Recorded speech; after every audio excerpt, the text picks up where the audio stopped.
آئے ہو تو اس کے تقاضے پورے کرو. تقاضے کیا ہے؟ ایمان ہے تو عمل درست ہونا چاہیے، ایمان ہے تو جہاد ہونا چاہیے، ایمان ہے تو جان اور مال کھپانی چاہیے. تو جو ایمان دوسرے لوگ جس طرح لائے ہیں، حمزہ بھی تو ایمان لائے ہیں، آخر ان کا راستہ تمہیں نظر نہیں آ رہا؟ ابو بکر ایمان لائے ہیں، ان کی طرح ایمان لاؤ. تو انہوں نے کیا کہا؟ انؤمن کما آمن السفہاء، کیا ہم اس طرح ایمان لائے جیسے یہ بے وقوف لائے؟ سفیہ کا لفظ تو سبھی جانتے ہیں، یہ سفہاء کسے کہہ رہے ہیں؟ آپ نے پڑھا تو بہت مرتبہ ہوگا ان آیات کو، کبھی سوچا کس کو کہہ رہے ہیں؟ وہ ابو بکر کو کہہ رہے ہیں، وہ حمزہ کو کہہ رہے ہیں، وہ عمر کو کہہ رہے ہیں. ان کی تو مت ماری گئی، غر ہؤلاء دینہم، انہیں تو کوئی ہوش ہی نہیں. 2 مرتبہ حضرت ابو بکر نے وہ کام کیا ہے کہ ہر ورلڈلی وائڈ انسان یہ کہے گا کہ حماقت کی ہے، جس کے سامنے دنیا ہے. جب ہجرت کے لیے حضور تشریف لے جا رہے تھے، 40,000 درہم کا سرمایہ تھا، جبکہ حضرت ابو بکر ایمان لائے.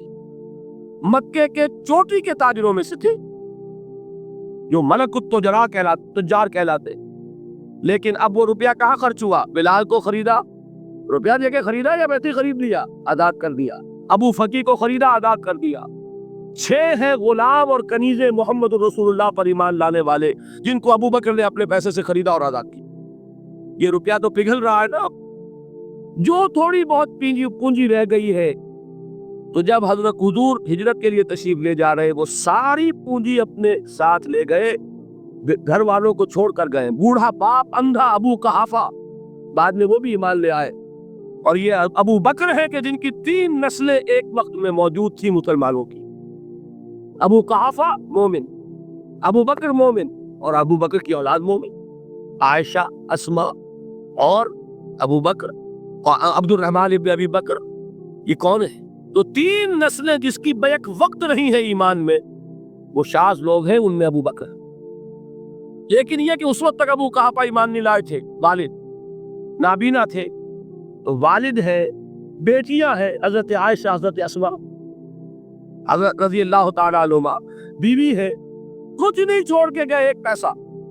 جب باپ کو معلوم ہوا بیٹا چلا گیا محمد کے ساتھ صلی اللہ علیہ وسلم، سخت غصے میں ہے، پیٹ تاب میں ہے. اب ہمارا کون والی وارث ہوگا؟ کون ہے ہماری خبر گیری کرنے والا؟ بیٹیوں سے، پوتیوں سے اپنے پوچھتے کچھ چھوڑ کے بھی گیا کہ نہیں؟ ان کا ہاں ابا جان. کیا کیا انہوں نے؟ کبھی پڑھے ہیں واقعات؟ کچھ کنکر روڑے لیے، ایک کپڑے میں پوٹلی بنائی اور اندھے دادا کا ہاتھ اوپر گروایا. دیکھیے دادا جان، یہ چھوڑ گئے ہیں، یہ مال ہے، یہ سونے اور چاندی کے سکے ہیں، ابا جان ہمیں ایسے نہیں چھوڑ کر گئے. واقعہ کیا ہے کہ ایک پیسہ نہیں چھوڑا ابو بکر نے گھر والوں کے لیے، سب کچھ لے گئے کہ کیا پتا محمد کے ساتھ جا رہا ہوں، کس وقت کیا ضرورت پیش آ جائے صلی اللہ علیہ وسلم. تو یہ کوئی عقل مندی کی بات ہے؟ اپنے غریبانوں میں جا کے آپ یہ عقل مندی کریں گے؟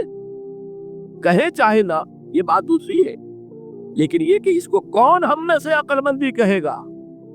اسی طریقے سے جب غزوہ تبوک کا وقت آیا، وہ واقعہ تو بہت مشہور ہے. حضرت عمر فرماتے ہیں کہ اس زمانے میں میرے پاس اتفاقاً پیسہ بہت تھا. میں نے یہ سوچا دل میں کہ اس مرحلے پر تو میں ابو بکر سے بازی لے جاؤں گا. مسابقت ان میں بھی تھی، لیکن نیکی کی مسابقت، خیر کی مسابقت، انفاق فی سبیل اللہ کی مسابقت. تو میں نے سوچا کہ میں بازی لے جاؤں گا. میں نے کیا کیا؟ کل دولت جو تھی اس کے 2 حصے کیے، ایک حصہ گھر رکھا اور ایک لا کے حضور کی خدمت میں پیش کر دیا. حضور نے پوچھا کہ عمر گھر والوں کے لیے کچھ چھوڑا؟ کہ جی ہاں، نصف کیا میں نے، نصف اللہ کی راہ میں حاضر ہے، نصف چھوڑایا. ٹھیک ہے. اب وہ آئے ابو بکر، پوچھا حضور نے ابو بکر گھر والوں کے لیے کچھ چھوڑا؟ کہ نہیں، صدیق کے لیے ہے خدا کا رسول، بس گھر میں اللہ اور اس کے رسول کے نام کے سوا کچھ نہیں چھوڑا. یہی ہے نا، پروانے کو چراغ ہے، بلبل کو پھول، بس، اور صدیق کے لیے ہے خدا کا رسول، بس، مجھے گھر والوں کے لیے کچھ نہیں چاہیے. یہ کام جو ہے، تو یہ جن کا ہم اس وقت ذکر پڑھ رہے ہیں منافقین، ان کے نزدیک حماقت تھی یا عقل مندی تھی؟ یہ سمجھداری تھی یا بے وقوفی تھی؟ وہ ہے جو بات کہہ رہے ہیں کہ جب ان سے کہا جاتا ایمان لاؤ بھلے لوگوں کی طرح جیسے دوسرے لوگ ایمان لائے ہیں، تو کیا کہتے ہیں انؤمن کما آمن السفہاء الا انہم هم السفہاء ولکن لا یعلمون، آگاہ ہو جاؤ، اصل احمق یہ ہے، اصل بے وقوف یہ، انہیں نہیں پتا کہ حقیقت کیا ہے، نفع کیا ہے، نقصان کیا ہے۔ وہ جو بات میں نے سورۃ العصر میں بیان کی تھی، والعصر ان الانسان لفی خسر الا الذین آمنوا وعملوا الصالحات وتواصوا بالحق وتواصوا بالصبر۔ جس کے ذہن اور قلب پر یہ صورت کندہ ہو جائے گی، اس کے نزدیک عقل مندی یہ ہے کہ سب کچھ اللہ کے راہ میں لگا دو۔ جس کے دل میں یہ بات بیٹھی نہیں، اس کے لیے عقل مندی یہ ہے کہ بچا بچا کر رکھو، چھپا چھپا کر رکھو، سنبھال سنبھال کر رکھو۔ عقل مندی کا اس میں تقاضا کچھ اور، اس میں تقاضا کچھ اور۔ لیکن یہاں بھی فرمایا وَلَٰكِن لَا يَعْلَمُونَ، انہیں ابھی علم نہیں ہے اس کا۔ اس سے پہلی آیت میں بھی فرمایا وَلَٰكِن لَا يَشْعُرُونَ، انہیں شعور نہیں ہے۔ دیکھیے میں آپ کو بتا رہا تھا یہ وہ غیر شعوری نفاق ہے، یہ بڑھتا چلا جا رہا ہے۔ پہلے جھوٹا بہانہ تھا، پھر جھوٹی قسمیں ہوئی، پھر دشمنی ہو گئی صادق الایمان، جو جان اور مال لگا رہے ہیں، نچھاور کر رہے ہیں، پروانہ وار اللہ پر، اللہ کے دین کے اوپر نثار کر رہے ہیں اپنے آپ کو، ان سے عداوت، ان سے دشمنی، ان کا بغض، یہ تھرڈ سٹیج تک پہنچ گئے۔ اب بھی وہ اپنے آپ کو منافق نہیں سمجھتے، وہ سمجھتے عقل مند تو ہمیں، یہ تو بے وقوف ہے۔ ہم ہیں اصل میں، بھائی سمجھ کے چلنا چاہیے، تیل دیکھنی چاہیے، تیل کی دھار دیکھنی چاہیے، دائیں بائیں دیکھنا چاہیے، حفاظت کا بھی خیال ہونا چاہیے۔ یہ ساری چیزیں تو عقل مندی ہے نا دنیا کے اعتبار سے، تو وہ تو انہیں بے وقوف سمجھ رہے ہیں، اپنے آپ کو منافق کہاں سمجھیں گے؟ چاہیے ٹھیک ہے بھائی، دین بھی چاہیے، لیکن دنیا کی فکر بھی چاہیے کہ نہیں؟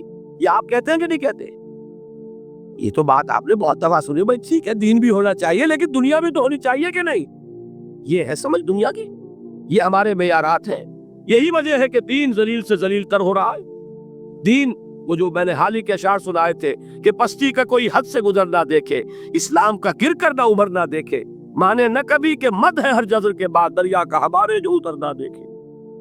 یہ دریا چڑھا کب تھا؟ جب صحابہ کرام نے وہ فینیٹسزم جس کو آج ہم کہیں گے، اس کا جب مظاہرہ کیا، اس کا ثبوت دیا، دامے دل میں سخنے، جان مال تن دھن سب لگا دیا، تو اللہ کے دین میں بہار آ گئی، رونق آ گئی، دین کا غلبہ ہو گیا۔ اور جب ہم اپنے سمجھ کر رکھیں گے تو ظاہر بات ہے کہ اس کا تو پھر جو حشر ہوگا وہ وہی۔ دین میں کمزوری، ہماری دنیا جو ہے پھل رہی ہے، پھول رہی ہے، دین جو ہے وہ کمزور ہوتا چلا جا رہا ہے۔ یہ ہے تھرڈ سٹیج اس نفاق کی، کہ جس کے بعد اب کوئی امکان واپسی کا نہیں۔ یہ غیر شعوری نفاق جان لیجئے کہ یہ نہیں ہے کہ ماضی ہی ماضی میں تھا، اب اس کا کوئی امکان نہیں، یہ نہ سمجھیے۔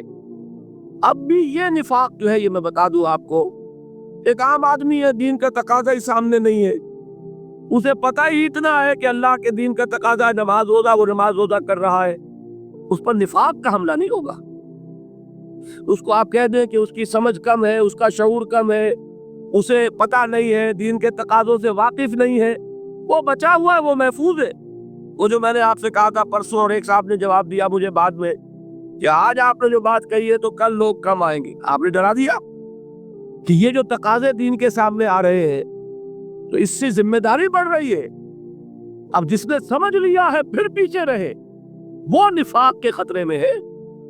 جسے سمجھ ہی نہیں ہے وہ پھر بھی کوئی نہ کوئی عذر پیش کر سکے گا کہ اللہ ان مولویوں سے پوچھ جنہوں نے ہمیں بتایا نہیں، انہوں نے تو دین کے تقاضے ہمیں یہ بتائے نہیں، انہوں نے تو ہمیں نور اور بشر میں چکر دے کے لڑائے رکھا، ان سے پوچھ۔ اصل جو مجرم جو ہے وہ یہ ہے، وہ واقعہ یہ ہے کہ کسی درجے میں بچیں گے کہ دین چاہتا کیا ہے، دین کے تقاضے کیا ہے، توحید کی حقیقت کیا ہے، شرک کی حقیقت کیا ہے، اس کی طرف اگر توجہ ہی نہیں دلائی جا رہی، اور اس غریب کو پتہ ہی نہیں، اسے پتہ ہی صرف یہ ہے کہ کھڑے ہو کر سلام پڑھنے میں اتنا فائدہ ہوتا ہے، وہ پڑھ رہا ہے بیچارہ، لہذا اس کا معاملہ آسان ہے بنسبت اس شخص کے کہ جس کے سمجھ میں آ گیا ہو، بات اس نے پالی ہو، دین یہ چاہتا ہے، دین اپنا غلبہ چاہتا ہے۔